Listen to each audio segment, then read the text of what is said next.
Кумедна історія, як дід і баба в ліс по гриби ходили. Жили собі дід Панас і баба Ганна. Жили тихо, мирно, часом сварились, але недовго. Бо баба була сувора, а дідо хитрий.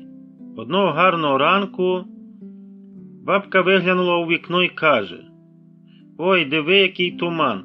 Саме час у ліс гриби пішли будемо шукати, як чиновників до премії». «Та я б краще вдома полежав», – буркнув дід, обіймаючи теплу пляшку з настоянкою. «Гриби самі ж не втечуть від мене».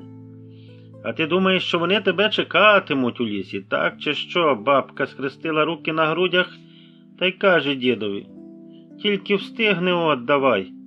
Сусідка Галька вже 2 кошики назбирала, ще й фото в Фейсбук виклала. «У нас інтернету нема, ти звідки знаєш, бабко?»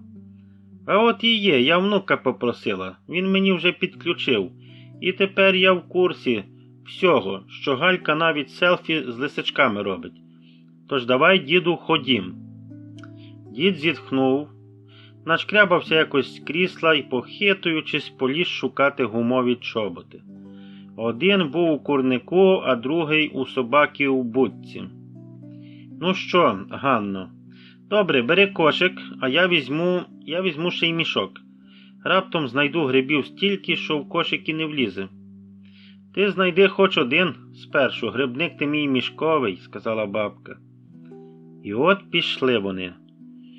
Баба з кошиком попереду, як бронетранспортер, дід позаду, як тилове забезпечення. Сонце тільки пробивалося крізь туман, пташки ще не всі протверезіли після нічного співу. Дід ішов, наспівуючи собі під ніс: «Ой, піду я в лісочок, знайду я білий грибочок. А як не знайду, то знайду пеньок, сяду і посплю трохи». «Не дрімай», – гаркнула бабуська, як той лось. «Дивись під ноги, а не в хмари, бо як наступиш на мухомора, потому мені будеш казати, що ти білого розтиснув». Пройшли вони трохи, і бабка вже з 2 підберезниками, одним опеньком і гордим виглядом. «А ти, Панасе, чого такий порожній?» «Я шукаю стратегічно.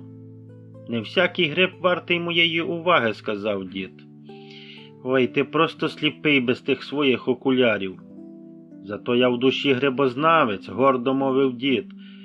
«А в кишені окуляри я маю, як треба буде». Тут дід раптом закричав: «О, білий, білий, ну нарешті я знайшов». «То не білий, а березовик». «А яка різниця? Він білий, просто знизу бачу. Яка різниця між ними? Така ж, як між кабачком і огірком, коли їх смажити». Дід, не ображаючись, обтер гриб об штанину і усунув його до мішка.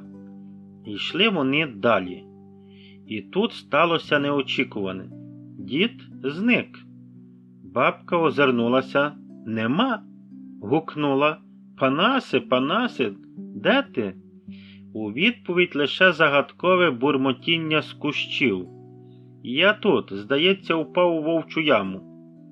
«Яка ще яма? Тут максимум кріт міг щось викопати». Але таки знайшла баба діда в невеликій ямці, прикритій гілками. Сидить там, як вареник у сметані, і обличчя таке невинне, як у кота біля порожнього холодильника. «Ти що, не бачив яму, діду?» «Та бачив», – буркнув дід. «Думав, може, гриб там ховається». Бабка зітхнула, допомогла вилізти, витрусила листя з бороди. «Ти як дитина, чесне слово. Ще трохи, і я тебе на повідку буду водити». Дід образився, сказав, що піде сам іншим шляхом, і якщо знайде грибів більше, то бабка ще пожалкує, він не поділиться. «Та йди вже, мандрівнику мій, йди, тільки не забудь, що ти компас дома забув». «Мене мій ніс виведе», – гордо мовив дід і пішов. Минуло хвилин 40. Бабка вже назбирала півкошика, коли почула дивне квакання. Спершу подумала жаба, але це був дід. «Ганнусю», – долинало з хащів, Я, здається, заблукав. Та не здається, а точно. Ну де ти є там? Біля великого дерева. Тут кожне друге велике. Ну де ж ти саме? Ну цього листя більше, і на цьому дятел сидить. Дятел на тобі сидітиме, якщо не вийдеш за 5 хвилин. Довелося бабці йти рятувати свого Колумба. Знайшла, сидить на пеньку з 3 грибами і мішком повним листя. Це що таке? Та я думав, це молоді опеньки, а це сухе гілля. Ну, з вікна воно виглядало їстівне. Повернулися вони додому під вечір.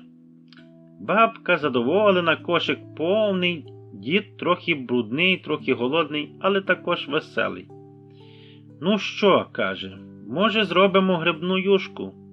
А з чого? З твого гілля?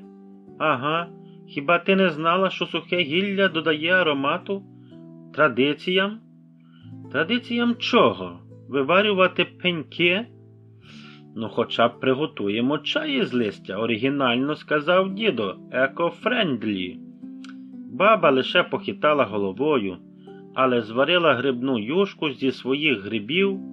Дід жував, підтакував та хвалив бабусю.